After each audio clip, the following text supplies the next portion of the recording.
Hi, welcome to Abstract Algebra Group Theory classes. This is class number 28. Again, we learn a theorem. The statement of the theorem is, if capital H and K are two subgroups of a group G, then HK is a subgroup of G if and only if HK is equals to KH. I repeat the statement, HK is a subgroup of G if and only if HK is equals to KH. Already H, K are subgroups. Let us prove the statement. Let capital G be a group, H, K are subgroups of G. Capital G is a group, H, K are subgroups of G. In the previous classes, we learned this. If H is a subgroup of G, then H inverse is equals to H. H into H inverse is also equivalent to H. In the previous class, we learned these two theorems. You observe that H inverse is equals to H, H inverse is equals to H whenever H is a subgroup of G. We apply the theorems to both H and K. So H inverse is equals to H, K inverse is equals to K, H into H inverse is equals to H, K into K inverse also equivalent to K because H, K are subgroups of G. Now our aim is to show that HK is a subgroup of G implies and implied by HK is equals to KH. Now our aim is to show that HK is a subgroup of G implies and implied by HK is equals to KH. Let us take the first part. Suppose HK is a subgroup of G. Suppose HK is a subgroup of G. Now we prove that HK is equals to KH. Now we prove that HK is equals to KH. Since HK is a subgroup of G, then by previous theorem,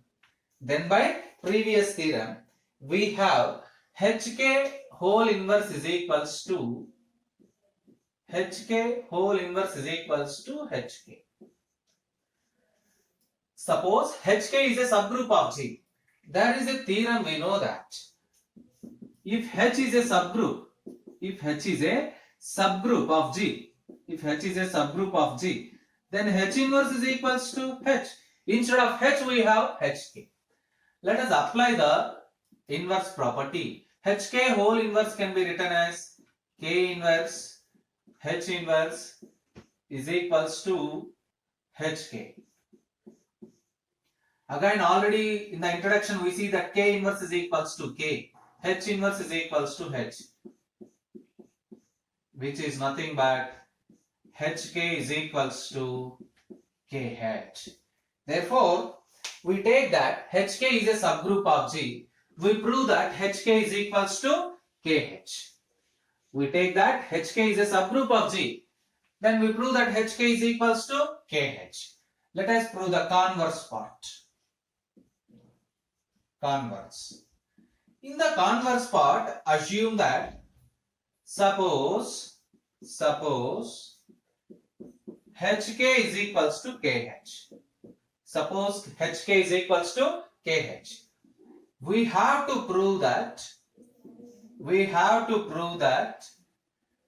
HK is a subgroup of G. HK is a subgroup of capital G.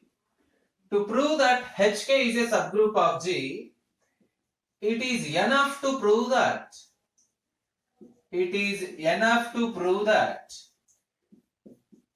HK into HK whole inverse is equals to HK. Because in the previous class we learned that H is a subgroup of G if and only if H into H inverse is equals to H. H into H inverse is equals to H implies and implied by H is a subgroup. Instead of H we write HK. In place of H you write HK, you get the same theorem. So to prove that HK is a subgroup of G, it is enough to prove that HK into HK whole inverse is equals to HK. Let us take the LHS of this statement. LHS. What is the LHS of HK into HK whole inverse?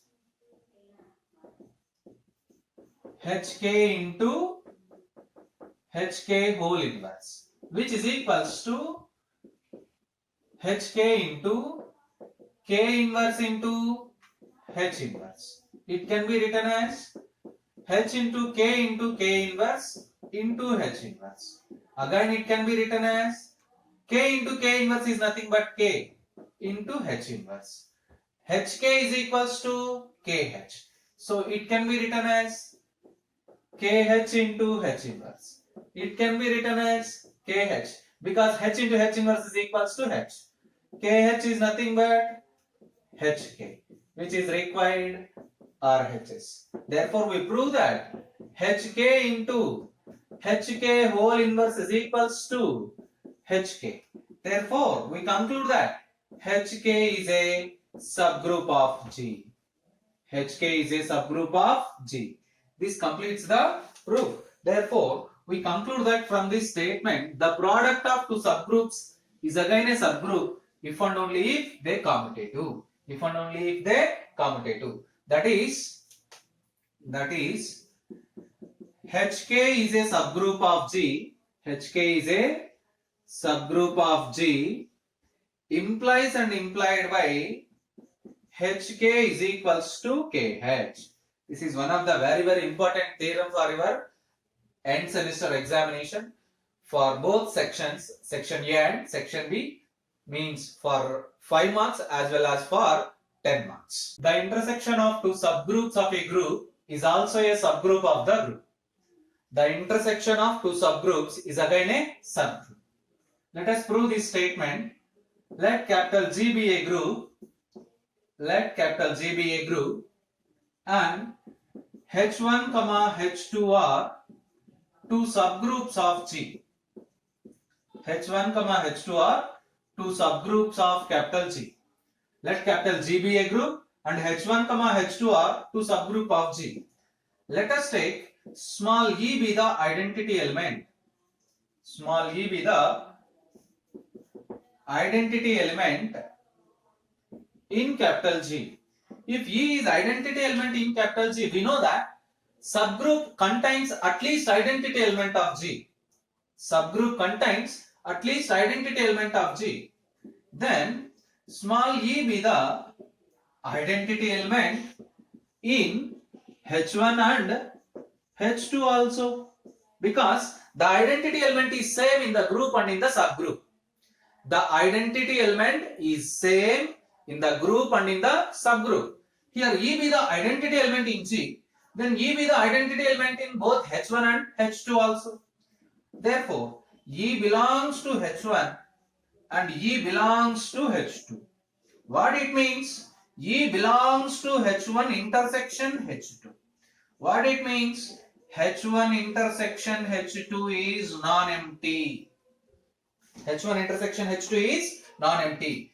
H1 intersection H2 is a non-empty subset of capital G. H1 intersection H2 is a non-empty subset of capital G. Our aim is to show that H1, H2 are subgroup. H1 intersection H2 is a subgroup of G. Therefore, H1 intersection H2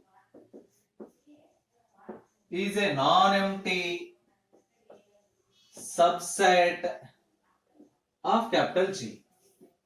We have to prove that H1 intersection H2 is a subgroup of G. To prove this, let us take any two elements A, B belongs to H1 intersection H2. By the definition of intersection, intersection means the set of common elements. Intersection means the set of common elements, which implies as A, B belongs to H1 and A, B belongs to H2. By data, both H1, H2 are subgroups. Since both H1, H2 are subgroups, by previous theorem, every subgroup contains the element AB inverse belongs to H. Means here H1 and AB inverse belongs to H2. This shows us AB inverse belongs to H1 intersection H2. AB inverse belongs to H1 intersection H2. Therefore, we conclude that A comma B belongs to H1 intersection H2 implies as AB inverse belongs to H1 intersection H2. This is the necessary and sufficient condition for a non-empty set to be a subgroup. Therefore, H1 intersection H2 is a subgroup of G. Is a subgroup of capital G. From this statement, we conclude that the intersection of two subgroups is again a subgroup. The intersection of two subgroups, is also a subgroup of the group. This completes the proof. Observe that, practice these two theorems. In the next class, we prove some another theorems. The union of two subgroups is a subgroup if and only if one contained in the other. And in general, the union of two subgroups need not be a subgroup by giving an example. Practice the theorems and keep learning.